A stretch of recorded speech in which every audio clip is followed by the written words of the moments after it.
என்னுடைய பெயர் பவித்ரா. நான் இப்பொழுது வேண்டுமானால் கணவன் குழந்தைகள் என சந்தோஷமாக வாழ்ந்து கொண்டிருக்கலாம்.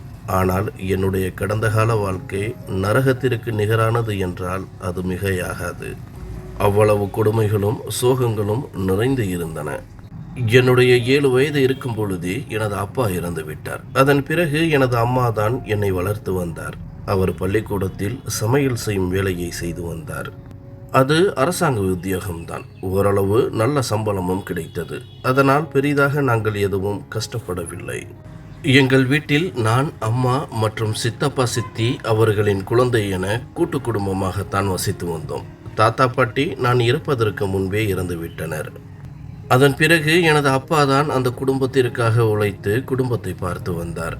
எங்களுக்கு சொத்து என்று தாத்தா பாட்டி விட்டு சென்ற ஒரு வீடும் கொஞ்சம் நிலமும் இருந்தது. அதில்தான் அனைவரும் வசித்து வருகிறோம். ஆரம்பத்தில் அனைத்தும் நன்றாகவே சென்று கொண்டிருந்தது.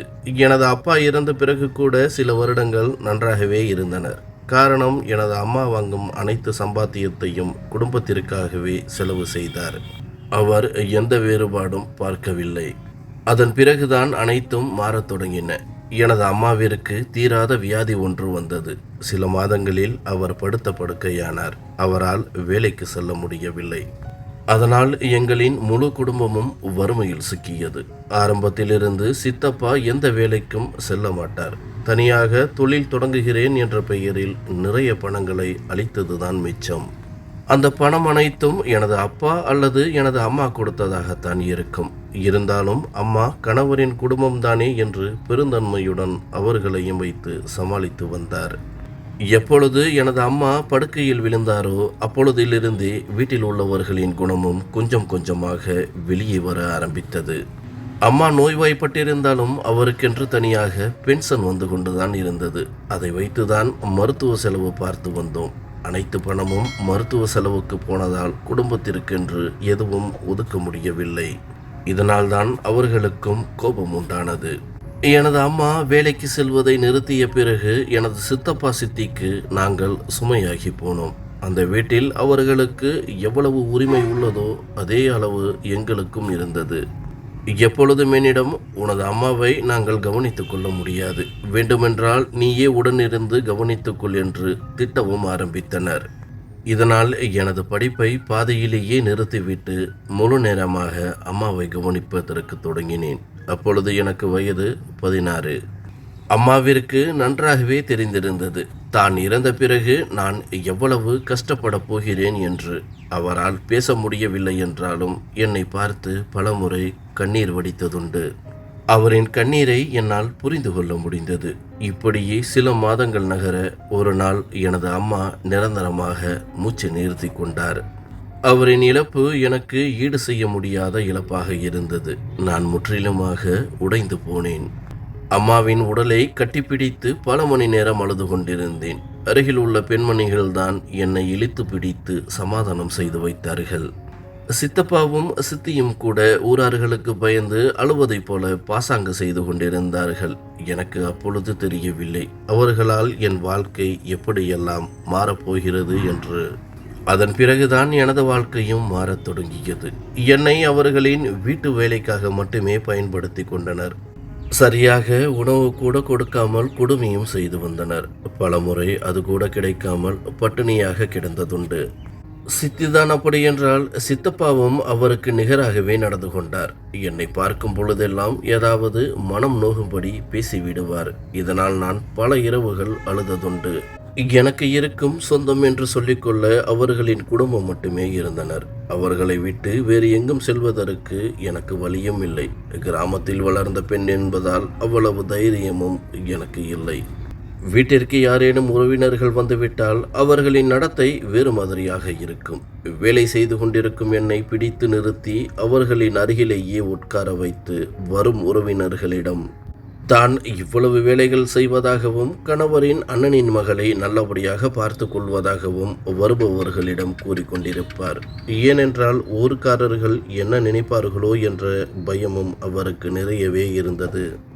எனது சித்தப்பா சித்திக்கு ஒரு மகளும் இருந்தாள். அவள் என்னை விட 2 வயது குறைவானவள். அவளை எனது அம்மாதான் சிறு பிள்ளையிலிருந்து படிக்கவும் வைத்து என்னை பார்த்து கொள்வதைப் போலவே அவளையும் பார்த்து கொண்டார். எனக்கு என்ன பொருட்கள் வாங்கி தருகிறாரோ அதே பொருட்களை அவளுக்கும் வாங்கி தருவார். எந்த வித்தியாசமும் இல்லாமல் தனது சொந்த மகளைப் போலவே பார்த்து வந்தார் எனது அம்மா இறந்த பிறகு அவளின் குணம் கூட மாறத் தொடங்கியது. சித்தப்பா சித்தி எப்படியோ அவளும் அதை போலவே மாறிப்போனாள்.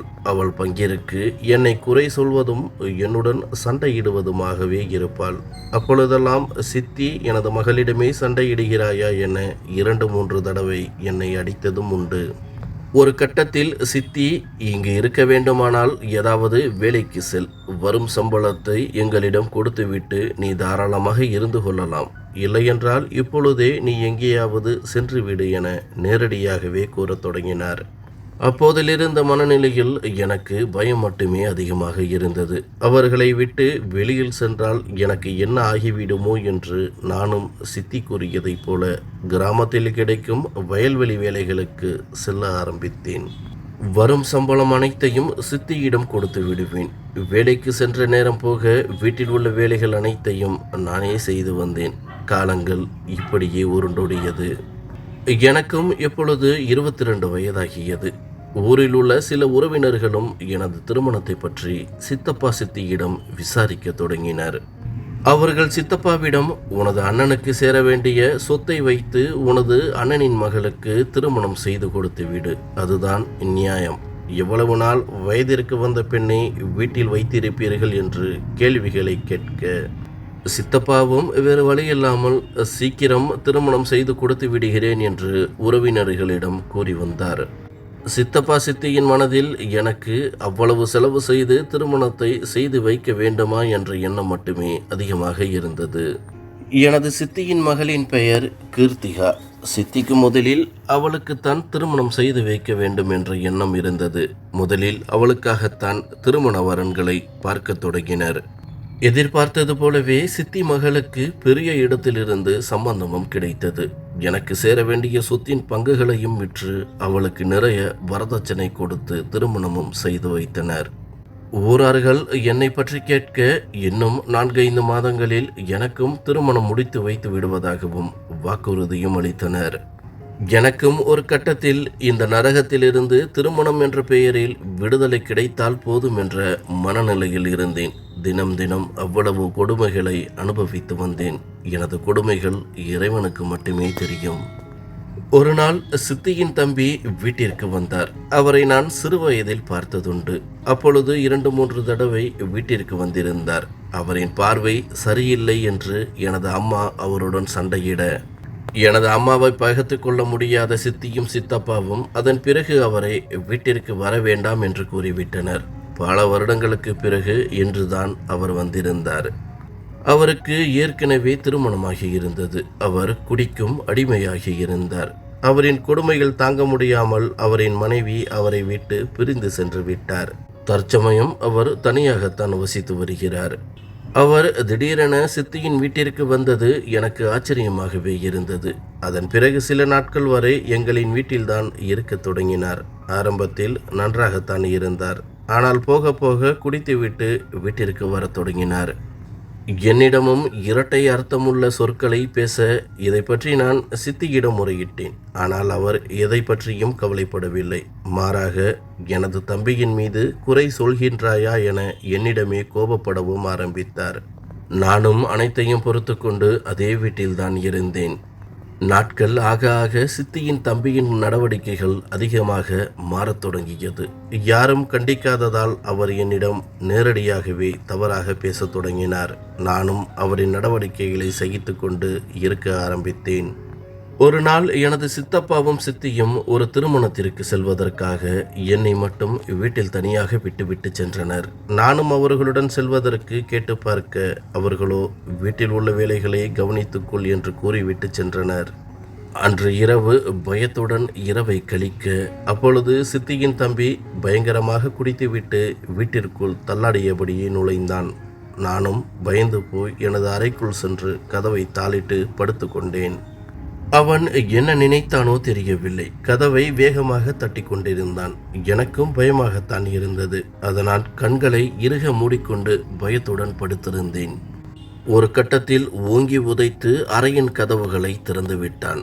அவன் உள்ளே வருவதை பார்த்து நான் அதிர்ச்சி அடைந்தேன். என்ன செய்வது என்று புரியாமல் வெளியே ஓடுவதற்கு முயற்சி செய்ய என்னை கைகளால் பிடித்து கட்டிலில் தள்ளிவிட்டான். அவனிடமிருந்து தப்பிப்பதற்கு எவ்வளவோ முயற்சி செய்தேன். ஆனால் மது அருந்தி இருந்ததால் அவன் மிகவும் கொடூரமாக நடந்து கொண்டான். என்னை அடித்து துன்புறுத்த ஆரம்பித்தான். ஒரு கட்டத்தில் கத்துவதற்கு முயற்சி செய்ய அவன் அருகில் இருந்த துணியால் எனது வாயில் வைத்து அடைத்தான். பிறகு என்னை கட்டாயப்படுத்தி அவன் என்ன செய்ய நினைத்தானோ அது அனைத்தையும் செய்ய தொடங்கினான். நான் கதறி துடித்து கொண்டிருந்தேன். அவன் எதை பற்றியும் கண்டுகொள்ளாமல் சிரித்தபடியே தனது வேலையில் மும்முரமாக இருந்தான். ஒரு கட்டத்தில் நானும் மயக்கமுடைய அவன் எத்தனை முறை என்னுடன் அப்படி நடந்து கொண்டான் என்று தெரியவில்லை. பொழுது விடிந்ததும் கண் விழித்து பார்க்க என் உடல் முழுவதும் ரணமாக இருந்தது. வலியால் ஏலக்கூட முடியவில்லை. நானும் தட்டுத்தடுமாறி வீட்டின் வெளியே சென்று சரிந்து விழுந்தேன். அப்பொழுது ரோட்டில் சென்றவர்கள்தான் என்னை பார்த்து பதறிப்போக உடனடியாக மருத்துவமனைக்கும் அழைத்து செல்லப்பட்டேன். என் உடல்நிலை மிகவும் மோசமாக பாதிக்கப்பட்டிருந்தது. ஒரு மிருகம் என்னை தாக்கினால் எப்படியெல்லாம் இருக்குமோ அதை போலவே உடலில் கீறல்களும் காயங்களும் இருந்தன. அதை பார்த்து மருத்துவர்களே பதறி போயினர். உடனடியாக காவல்துறைக்கும் தகவல் கொடுக்க அவர்களும் வந்து சேர்ந்தனர். எனக்கு தீவிர சிகிச்சை அளிக்கப்பட்டது. பல மணி நேர போராட்டத்திற்கு பிறகு சிறிதாக எனக்கு சுய நினைவு வந்தது. காவல்துறையும் என்னை சீரழித்த நபர் யார் என்று கேட்க நானும் சித்தியின் தம்பிதான் என்ற உண்மையை கூறினேன். அவர்களும் அவனை தேடத் தொடங்கினர். ஆனால் அவன் அதற்குள்ளாகவே அங்கிருந்து தப்பிச் சென்றான். 2 நாள் கழித்து திருமணத்தில் இருந்து வந்த சித்தியும் சித்தப்பாவும் எனது நிலைமையை கேட்டு மருத்துவமனையில் கதறி அழுது கொண்டிருந்தனர். அவர்கள் அழுவது நடிப்பு என்று எனக்கு மட்டுமே தெரியும். ஏனெனில் அதற்கு ஒரு காரணமும் இருந்தது. ஒருமுறை சித்தப்பாவும் சித்தியும் என்னிடம் நேரடியாகவே சொல்லியிருந்தனர், நீ சித்தியின் தம்பியை திருமணம் செய்து கொள்ள வேண்டும் என்று. அதற்கு நான் முற்றிலுமாக மறுத்துவிட்டேன். அப்படி ஏதேனும் நடந்தால் நான் தற்கொலை செய்து கொள்வேன் என்றும் கூறியிருந்தேன். அதன் பிறகுதான் இப்படி ஒரு சம்பவமும் நிகழ்ந்தது. சில நாட்கள் வரை மருத்துவமனையில் இருக்க வேண்டிய சூழ்நிலை ஏற்பட்டது. அங்குள்ள மருத்துவர்கள் அனைவரும் என் மேல் பரிதாபப்பட்டு அன்பாக கவனித்து கொண்டனர். அதிலும் ஒரு பெண் மருத்துவர் எனக்கு நடந்த கொடுமையை தாங்க முடியாமல் என்னை அதிகமாகவே கவனித்து கொண்டார். அவரும் என்னை பற்றியும் எனது குடும்பத்தை பற்றியும் விசாரிக்க நானும் மறைக்க மனமில்லாமல் அவரிடம் அனைத்து உண்மைகளையும் கூறினேன். அவரும் என் மேல் பரிதாபப்பட்டார். அனைத்து சிகிச்சையும் முடிந்து நான் ஓரளவு உடல் நலம் தேடி வந்தேன். நானும் மருத்துவரிடம் நான் அந்த வீட்டிற்கு செல்ல விருப்பமில்லை என்று கூற, அவரும் தனக்கு தெரிந்த நண்பரின் துணிகள் தயாரிக்கும் தொழிற்சாலையில் வேலை வாங்கி தருகிறேன், நீ அங்கு செல்கிறாயா என கேட்க நானும் மறுபேதும் கூறாமல் உடனடியாக சரி என்று சம்மதித்தேன். பிறகு அந்த தொழிற்சாலைக்கும் மருத்துவரே நேரில் சென்று என்னை சேர்த்து விட்டார். அங்கு தங்குவதற்கு இடமும் சாப்பாடும் நல்ல சம்பளமும் கிடைத்தது. 1 வருடம் வரை அங்கேயே பணிபுரிந்தேன். என்னை சீரழித்த மிருகம் அதுவரை காவல்துறையின் கையில் சிக்கவே இல்லை. அந்த சம்பவம் என்னை வெகுவாக பாதித்திருந்தது. பிறகு நாட்கள் செல்ல செல்ல அனைத்தையும் மறந்து வேலையில் கவனம் செலுத்த ஆரம்பித்தேன். எனது கைகளிலும் இப்பொழுது சேமிப்பாக கொஞ்சம் பணமும் இருந்தது. அதன் பிறகு அங்கேயே ஒரு பையன் என்னை காதலிப்பதாக கூறி வந்தான். நானும் ஆரம்பத்தில் மறுத்தாலும் அவன் மேல் சிறிதாக ஈர்ப்பும் உண்டானது. பிறகு அவனிடமும் எனது கடந்த காலத்தை பற்றியும் நான் சீரழிக்கப்பட்டதையும் கூற அவனும் எனது நிலைமையை புரிந்து கொண்டான். என்னை உடனடியாக திருமணம் செய்து கொள்வதற்கும் ஆசைப்பட்டான். எனக்கும் அவனை பிடித்திருந்ததால் திருமணமும் செய்து கொண்டோம். பிறகு எங்களுக்கென்று வீடு ஒன்றையும் வாடகைக்கு எடுத்து இருவரும் சந்தோஷமாக வாழவும் தொடங்கினோம். அதன் பிறகு நான் சித்தப்பா சித்தியை பற்றி நினைக்கவே இல்லை. சில சமயம் நினைத்தால் கூட அந்த மிருகத்தின் ஞாபகம்தான் வந்து செல்லும். அதனால் நான் நினைப்பதையே தவிர்த்து விட்டேன். எனக்கும் குழந்தைகள் என்று ஆகி வாழ்க்கை சந்தோஷமாக சென்று கொண்டிருந்தது. எனது கணவனும் என்னை காதலித்தது போலவே அன்பாகவும் பார்த்தும் கொண்டான். சில வருடங்களுக்கு பிறகு சித்தப்பா இறந்து விட்டார் என்ற செய்தி மருத்துவரின் மூலமாக கிடைத்தது. நானும் என்ன செய்வதென்று புரியாமல் குழம்பி தவித்தேன். எனக்கு கிராமத்திற்கு செல்வது சுத்தமாகவே பிடிக்கவே இல்லை. இருந்தாலும் கணவர்தான் கடைசியாக ஒரு முறை கிராமத்தை பார்த்துவிட்டு வந்துவிடலாம் என்று ஆறுதல் கூற நானும் கணவரும் கிராமத்திற்கு சென்றோம். அங்கு சென்றதும் சித்தி எங்களை பார்த்து கதறி அழ ஆரம்பித்தாள். அவளின் நிலைமை மிகவும் மோசமாக இருந்தது. நாங்கள் இருந்த வீடும் அப்பொழுது இல்லை. அதை விட்டுவிட்டு ஒரு குடிசையில்தான் வசித்து வந்தனர்.